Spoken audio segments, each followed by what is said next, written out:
Bonjour et bienvenue dans ce nouvel épisode des Blabla de Sandra. Aujourd'hui, on va parler d'un sujet crucial pour tous ceux qui s'auto-éditent, la qualité. Quand on n'a pas derrière soi une maison d'édition, c'est à nous de définir nos propres normes et de viser l'excellence. Comment on fait ça? C'est ce que je vais développer avec toi. Pourquoi créer ses propres normes? En auto-édition, il n'y a pas de comité de lecture, pas de correcteur maison, pas de maquettiste intégré. C'est à nous de tout décider. Et c'est là le piège. On peut être tenté d'aller vite, de publier dès que le texte est fini en se disant que le lecteur fera preuve de compréhension. Non. En réalité, ce sont nos normes de qualité qui construisent notre réputation. Un lecteur qui tombe sur un livre mal relu, mal mis en page ou avec une couverture qu'il trouve amateur ne retentera pas l'expérience. Créer ses propres normes, c'est dire je veux que chaque livre que je publie soit aussi soigné que s'il sortait d'une grande maison. Alors, quelles normes se fixer? On peut commencer par l'écriture, relire plusieurs fois, travailler le style, couper ce qui est superflu, évidemment, faire appel à un bêta-lecteur ou un correcteur si possible. Ensuite, la mise en page, respecter des marges, choisir une police lisible, aérer le texte,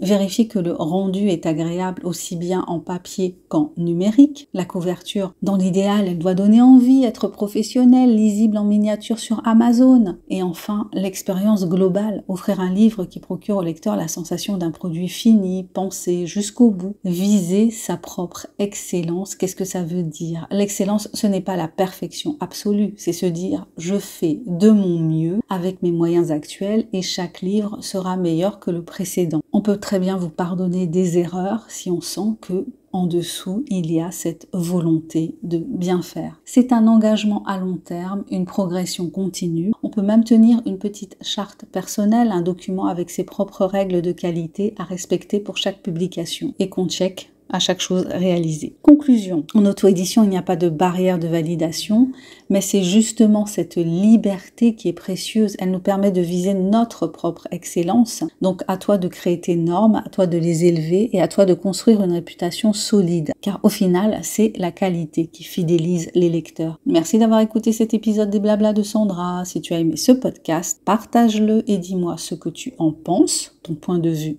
m'intéresse. Je te dis à très bientôt pour un nouvel épisode des Blabla de Sandra.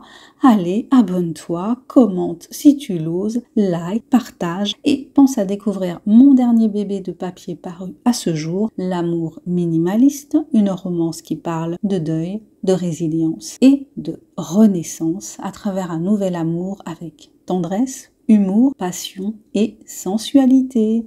Bye bye!